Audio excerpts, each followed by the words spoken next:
श्री केसरी कपिल जी एवं श्रीमती देव कुमारी श्रीवास्तव। श्री कपिल जी टाटा नगर में पूज्य गुरुदेव के संपर्क में आए।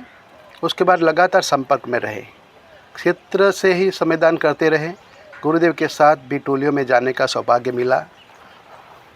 1977 में पूज्य गुरुदेव के बुलाने पर सपरिवार स्थायी रूप से शांति कुंज गए।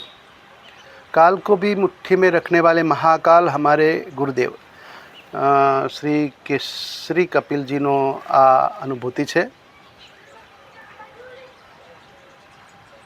सने 1969 में पूज्य गुरुदेव टाटा नगर આવ્યા હતા। તેમનો કાર્યક્રમ હતો। એ કાર્યક્રમમાં 10 એપ્રિલે અમે ગુરુ દીક્ષા લીધી।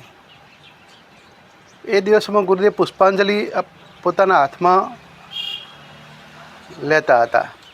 જ્યારે દીક્ષાની પુષ્પાંજલિ ગુરુદેવના પાસે જઈ તો એમને કહ્યું, બેટા परिवार और सामान વધારવાનો नहीं। मैं कीधु, गुरुदेव कल ही तो आपने पुष्पवन संस्कार कराया है, काले तमे पुष्पवन संस्कार कराव्या है। तो बोले, बेटा यह संतान तुम्हारा भविष्य बदलने आ रही है, तुम्हारी यह संतान बहुत सौभाग्यशाली होगी, पर आगे परिवार और सामान मत बढ़ाना। मैं सोचने लगी, परिवार की बात तो समझ में आई पर सामान की बात समझ में नहीं आई। बात आई गई हो गई। कहते हैं कि समर्थ गुरु शिष्य को कुछ देने से पहले कठिन परीक्षा लेता है। सो हमारी भी परीक्षा हुई। 26 अप्रैल को मेरा छोटा पुत्र शशि शेखर, जो उस समय 3 वर्ष का था, सखत बीमार हो गया। 1 माह होने को आया पर उसके स्वास्थ्य में कोई सुधार नहीं हो रहा था, बल्कि स्थिति और भी नाजुक होती जा रही थी। पूरी पारिवारिक व्यवस्था अस्त व्यस्त हो गई थी। विचित्र स्थिति थी। बालक हर हमेश बेहोश रहता था। डॉक्टर हमारे पतिदेव के आगमन की प्रतीक्षा करते रहते थे, क्योंकि वे बालक के सिर पर हाथ रखकर जब गायत्री मंत्र बोलते तो वह आंखें खोल देता, जिसे देखकर डॉक्टर दवा लिखते थे। 25 मई को उनकी स्थिति ज़्यादा खराब हो गई। जब उनका कष्ट असह्य हो गया तो पतिदेव એટલે કે श्री कपिल जी मेरे आग्रह पर गुरुदेव को पत्र लिखा कि बालक का कष्ट देखा नहीं जाता। यदि बच्चा बचा सके तो ठीक, नहीं तो उसे दुनिया से उठा भी ले तो दुख नहीं, उसे कष्ट से तो मुक्ति मिले। गुरुदेव तक पत्र पहुंचने में लगभग 5 दिन तो लगते ही हैं, पर आश्चर्य 29 मई को ही गुरुदेव का जवाबी पत्र पहुंच गया। पत्र 25 मई को लिखा गया था। ऐसा लगा जैसे यहाँ हम पत्र लिख रहे थे और वह जवाब लिख रहे थे। लिखा था, तुमने भले न बताया हो पर तुम्हारे बालक की अस्वस्थता की जानकारी हमें है। घबराना नहीं, बालक शीघ्र घर आएगा और पूर्ण रूप से स्वस्थ होगा। पत्र मिलने के चौथे दिन ही 2 जून को बालक को अस्पताल से छुट्टी मिल गई और उसके स्वास्थ्य में क्रमशः सुधार भी होता गया।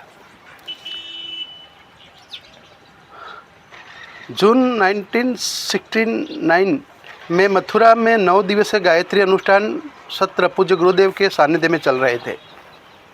मेरे पतिदेव को भी जाना था। मेरे प्रसव का समय नज़दीक था।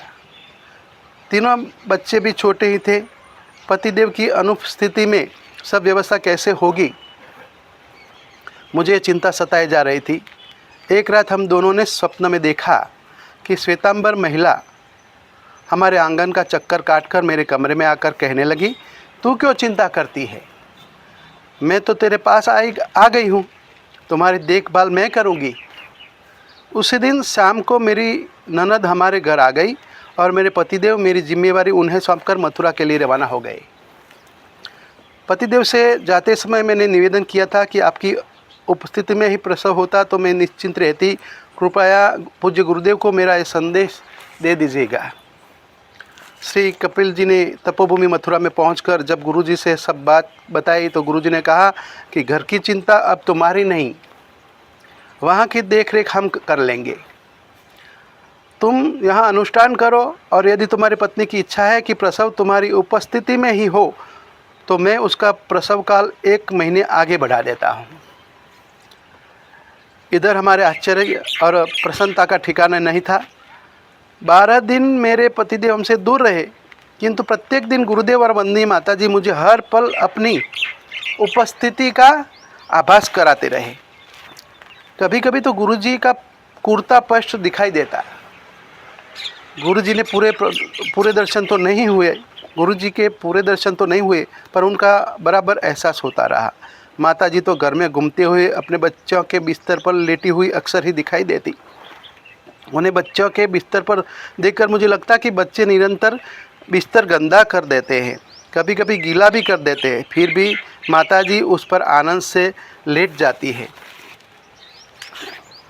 इस प्रकार कैसे उनके शिविर के दिन पूरे हो गए, पता ही नहीं चला।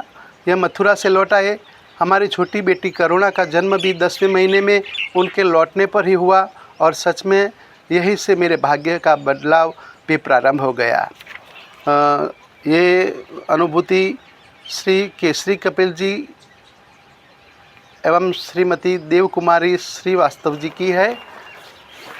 तो आवा परम पूज्य गुरुदेव ने हमारा कोटि कोटि वंदन।